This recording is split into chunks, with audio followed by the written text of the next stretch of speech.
అందరికీ నమస్కారం అండి. ఓం నమ శివాయ. థ్యాంక్ యూ మహావంశీ గారు. గుంటూరే మాది. అలాంటిది ఇవాళ నన్ను మీ చీఫ్ గెస్ట్కి పిలవటం చాలా ఆనందంగా గర్వంగా ఉంది. శివుడు అంటే నాకు ఎంత ఇష్టం అంటే, ఓ ఫ్రెండ్తో మాట్లాడుతున్నట్టు చిన్నప్పుడు నేను చిన్న శివలింగం ఎక్కడో చిన్న ఉరుసులో ఎక్కడో కొనుక్కున్నా. సో ఏ కష్టం వచ్చినా దాన్ని చెప్పుకుంటూ ఉండేవాడిని. అలానే శివరాత్రి చిన్నప్పటి నుంచి నాకు ఊహ వచ్చిన దగ్గర నుంచి శివరాత్రి జాగారం నేను బాగా చేసేవాడిని. అంటే నిజం చెప్పాలంటే ముందు భక్తితో కాదు, రాత్రి అంతా జాగారం ఉంటే నెక్స్ట్ డే స్కూల్ ఎగ్గొట్టొచ్చండి.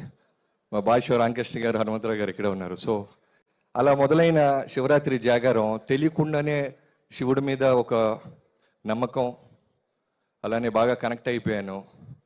నాకు తెలిసి చాలా సంవత్సరాలు నేను ప్రతి సంవత్సరం నేను ఉపవాసం ఉంటాను, జాగారం ఉంటాను.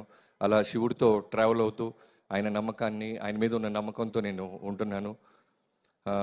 ఎప్పుడు అడిగేవాడిని శివుడిని, నేను కూడా ఎప్పటికైనా నాకు ఇష్టమైన సినిమా ఇండస్ట్రీలోకి రావాలని ఆయనకే చెప్పుకుండేవాడిని. ఆయన వినకపోతే నిజంగానే ఇక్కడ దాకా వచ్చి ఉండేవాడిని కాదు. సో ఇలాంటి మహాశివరాత్రి రోజు మీ అందరినీ కలవటం, సొంతూరికి రావటం చాలా ఆనందంగా ఉంది. Thank you so much sir Mahavamshi గారు. ఇందాక పెద్దలు ఎవరు అన్నట్టు డబ్బు అందరూ సంపాదిస్తారు, కానీ మన ట్రెడిషన్స్ గురించి, మన భక్తి గురించి, మన దేవుళ్ళ గురించి నిలబడి చెప్పేవాళ్ళు చాలా తక్కువ మంది ఉంటారు. వాళ్ళల్లో ప్రముఖులుగా ఉన్న మహావంశీ గారికి thank you so much. Thanks a lot. Thank you Bobby గారు, థ్యాంక్ యూ సో మచ్.